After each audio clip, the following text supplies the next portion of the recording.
اکبر کی۔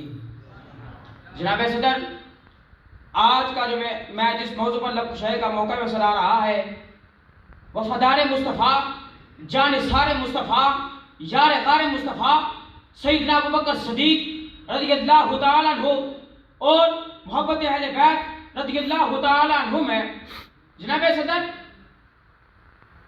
سیدنا صدیق اکبر رضی اللہ تعالیٰ عنہ کے ساتھ وہ عظیم ذات ہے جن کا نام وفا سے تعبیر کیا جاتا ہے۔ سیدنا صدیق اکبر رضی اللہ تعالیٰ عنہ نے اہل بیت اور رسول خدا صلی اللہ علیہ وسلم سے اس طرح محبت کی کہ انہیں اس محبت کا پھل جو ہے قرب مزار مصطفیٰ ملا۔ جناب صدر، یاد کرے وہ دن جب سیدنا صدیق اکبر رضی اللہ تعالیٰ عنہ کا وقت وصال قریب آیا، اس وقت بھی سیدنا صدیق اکبر رضی اللہ تعالیٰ عنہ نے اہل بیت پر محبت کے پھول نچھاور کیے۔ سیدنا صدیق اکبر رضی اللہ تعالیٰ عنہ نے حضرت علی المرتضیٰ شیر خدا کرم اللہ وجہ کو بلایا اور اپنے سرحدی بنایا، فرمانے لگے، اے علی، میں آپ سے محبت کرتا ہوں۔ محب نے محبوب سے دریافت کی، محب نے محبوب کو نصیحت کی۔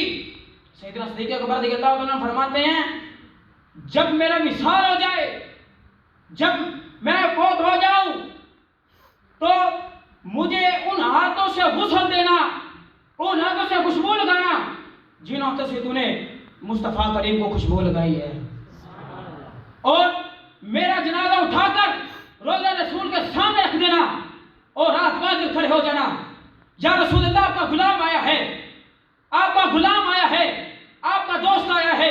حضرت علی کرم اللہ وجہ کو فرماتے ہیں، ہم نے ایسے کیا، غسل دے کر جنازہ اٹھا کر روضہ رسول کے سامنے رکھ دیا اور رات باز کر کھڑے ہو گئے۔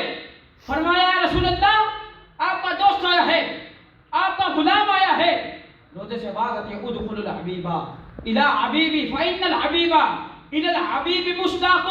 روضہ رسول سے حضور صلی اللہ علیہ وسلم کی آواز آتی ہے کہ تم دوست کو دوست سے ملا دو، بے شک وہ دوست سے ملنے کا شوق رکھتا ہے، مشتاق ہے۔ جناب صدر، سیدنا ابوبکر صدیق رضی اللہ تعالیٰ عنہ کے دل میں اہل بیت کی محبت اس وقت بھی تھی جب ان کا وصال قریب تھا، اور حضور صلی اللہ علیہ وسلم کے دل میں اتنی محبت۔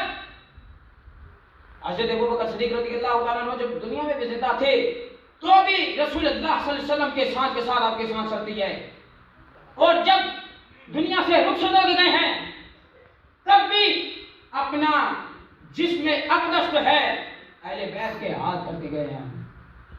اللہ تعالیٰ ہمیں اس طرح اہل بیت سے محبت کرنے کی توفیق عطا فرمائے۔ وآخر دعوانا الحمدللہ رب العالمین۔